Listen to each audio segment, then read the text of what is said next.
এবার বলেন, দুনিয়ার যত মাখলুক আছে সমস্ত মাখলুক যদি একত্রিত হয়, দুনিয়ার যত শক্তি আছে সমস্ত শক্তি যদি একত্রিত হয়, যত শক্তি আছে সব শক্তি একত্রিত হওয়ার পরে, যত পাওয়ার আছে সব পাওয়ার একত্রিত হওয়ার পরে যত পরাশক্তি হবে, যত মহাশক্তি হবে, সমস্ত মহাশক্তি আল্লাহ তাআলার ইশারার সামনে টিকবে কি টিকবে না?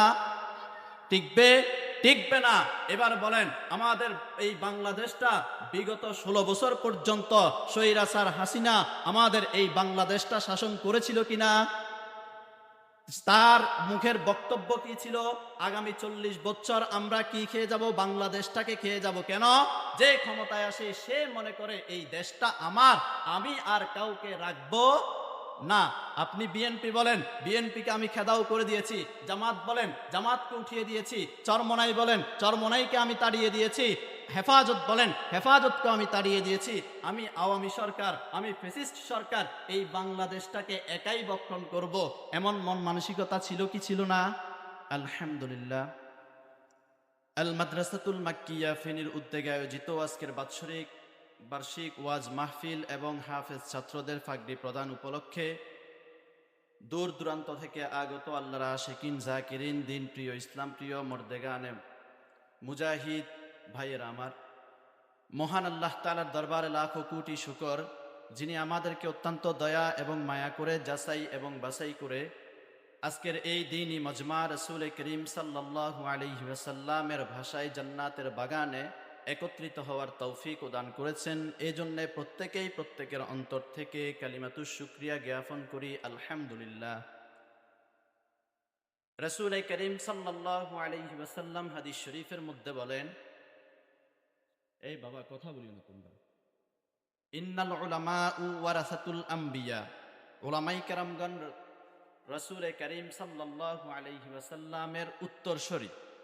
আজকে এখানে আসার পরে এত বেশি ভালো লেগেছে, আপনাদের মাদ্রাসার মুহতামিম সাহেব, আমার খুব শ্রদ্ধেয় বড় ভাই মাওলানা হাসান ফরাইজি সাহেব যেই মিলন মেলা করেছেন, ওলামায়ে কেরামদেরকে দেখে এত বেশি ভালো লেগেছে যে একজনের পরে আরেকজন আসতেছে, একজনের পর আরেকজন আসতেছে, আপনাদেরকে কথা বলতেছে। এতগুলো ওলামায়ে কেরাম আপনারা পেয়েছেন, এর জন্য আপনারা খুশি না? খুশি না? এতগুলো ওলামায়ে কেরামকে আপনারা একসাথে কখনো দেখেন নাই, দেখবেনও না। মাহফিল হবে 3 জন বা 4 জন মাহফিলে বয়ান করে, মাগরিবের পরে একজন, এশারের পরে 2 জন, এরপরে শেষ। এই যে আজকে এখানে পোস্টারে নাম দেখেন, 30 জন উলামায়ে কেরামের নাম আছে। এই 30 জনের মধ্য থেকে যাচাই এবং বাছাই করে একজন একজন করে আপনাদের সামনে এসে একটা বিষয়ের উপর 2-4টি কথা বলতেছে, আপনাদেরকে শুনাইতেছে। যেমন একটা ফুলের যে গোলাপ ফুলের যে গ্রান, রজনীগন্ধা ফুলের আরেক গ্রান। ওলামায়ে কেরাম যিনি একটা কথা বলবেন, তার থেকে যেই কথা শুনে আপনারা যেই মজা পাবেন, আরেকজন আলেম থেকে ওই কথা, আরেকটা কথা শুনে আরেকটা মজা পাবেন। কথা ঠিক না? তো আমি ছোট মানুষ, আপনাদের সামনে সংক্ষিপ্ত সময়ে 2-4টি কথা বলবো। ওয়ামা তৌফিকি ইল্লা বিল্লাহ। প্রত্যেকে ধৈর্যের সাথে শুনবেন তো ইনশাআল্লাহ। আমার পরেই প্রধান বক্তা চলে আসবেন, এরপরে প্রধান বক্তা আপনাদেরকে মন ভরে শোনাবেন। এর আগে আমি রাস্তাঘাটে যারা আছে, যারা এখনো দোকানে পাটে ঘোরাঘুরি করতেছে, তাদের নিকট বিনয়ের সাথে অনুরোধ করব, আমাদের প্যান্ডেল এখনো খালি, আমরা প্যান্ডেলে এসে যাই, যেন প্রধান বক্তা এসেই আলোচনা যেন শুরু করতে পারে। আমি আপনাদের সামনে যে আয়াতে কারিমা তেলাওয়াত করেছি, ওই আয়াতের মধ্যে আল্লাহ তাআলা বলেন, ওয়াকুল জাআল হাক্কু ওয়া যাহাকাল বাতিল ইন্নাল বাতিলা কানা যাহুকা। আল্লাহ তাআলা বলেন, হক এসেছে তো বাতিল পরাভূত হয়েছে, বাতিল পালিয়েছে। এখন আমি আপনাদেরকে বলি, বলেন তো, হক এসেছে, এই বাবা কথা বলিও, বলেন তো, হক এসেছে, হক এসেছে, বাতিল পালিয়েছে। হক ছিল বলে আসছে নাকি ছিল না বলে আসছে?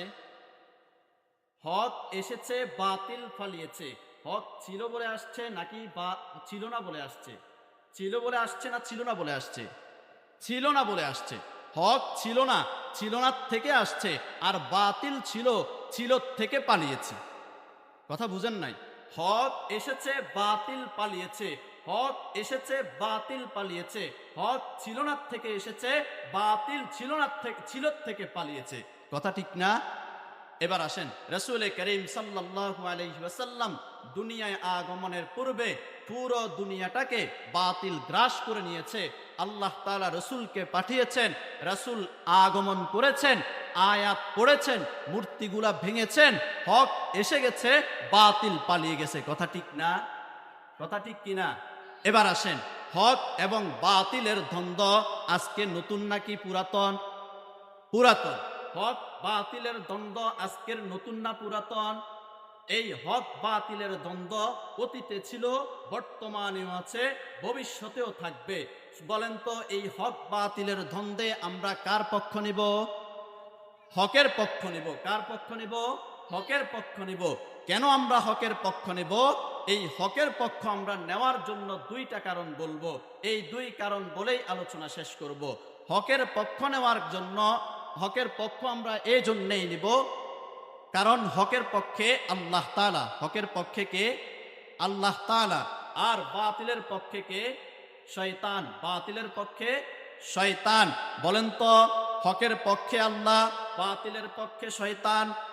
আল্লাহ তাআলা খালেক না মাখলুক? আমার কথা বুঝতেছেন না মনে হয়। আল্লাহ তাআলা খালেক না মাখলুক? খালেক। আর বাতিলের পক্ষে শয়তান, শয়তান খালেক না মাখলুক? এবার বলেন, দুনিয়ার যত মাখলুক আছে, সমস্ত মাখলুক যদি একত্রিত হয়, দুনিয়ার যত শক্তি আছে, সমস্ত শক্তি যদি একত্রিত হয়, যত শক্তি আছে সব শক্তি একত্রিত হওয়ার পরে, যত পাওয়ার আছে সব পাওয়ার একত্রিত হওয়ার পরে যত পরাশক্তি হবে, যত মহাশক্তি হবে, সমস্ত মহাশক্তি আল্লাহ তাআলার ইশারার সামনে টিকবে কি টিকবে না? টিকবে? টিকবে না। এবার বলেন, আমাদের এই বাংলাদেশটা বিগত 16 বছর পর্যন্ত স্বৈরাচার হাসিনা আমাদের এই বাংলাদেশটা শাসন করেছিল কিনা? তার মুখের বক্তব্য কি ছিল? আগামী 40 বছর আমরা কি খেয়ে যাব? বাংলাদেশটাকে খেয়ে যাব। কেন? যে ক্ষমতায় আসে সে মনে করে এই দেশটা আমার, আমি আর কাউকে রাখবো না। আপনি বিএনপি বলেন, বিএনপিকে আমি খেদাও করে দিয়েছি। জামাত বলেন, জামাতকে উঠিয়ে দিয়েছি। চরমনাই বলেন, চরমনাইকে আমি তাড়িয়ে দিয়েছি। হেফাজত বলেন, হেফাজতকে আমি তাড়িয়ে দিয়েছি। আমি আওয়ামী সরকার, আমি ফ্যাসিস্ট সরকার, এই বাংলাদেশটাকে একাই বক্ষণ করব, এমন মন মানসিকতা ছিল কি ছিল না? তাহলে বলেন তো, সমস্ত পরাশক্তি, সমস্ত মহাশক্তি যদি আল্লাহ তাআলার সামনের, আল্লাহ তাআলার ইশারার সামনেও যদি না টিকে, এই বাতিল মাঝে মাঝে মাথা ছাড়া দিয়ে উঠে কি উঠে না? মাদ্রাসা মসজিদের বিরুদ্ধে কথা বলে কি বলে না? কেন বলে? কেন মাদ্রাসা মসজিদের বিরুদ্ধে কথা বলে? আল্লাহর ইশারার সামনে যদি তারা না টিকে, এরপরেও আল্লাহ তাআলা কেন তাদেরকে ছাড় দেয়? তাদেরকে ছাড় দেওয়ার পেছনে দুইটা কারণ। এক নাম্বার কারণ হলো, আল্লাহ তাআলা কুরআনুল কারীমের মধ্যে বলেন, আল্লাযী খলাকাল মাউতা ওয়াল হায়াতা লিয়াবলুয়াকুম আইয়ুকুম আহসানু আমালা। আল্লাহ তাআলা বলেন, আমি পরীক্ষা করার জন্য তোমাদেরকে বানিয়েছি। আমি একটা জিনিসের দাম বাড়ানোর জন্য আরেক সাথে সাথে আরেকটা জিনিস বানিয়েছি। আমি আল্লাহ কালো মানুষ বানিয়েছি সুন্দর মানুষের দাম বুঝানোর জন্য।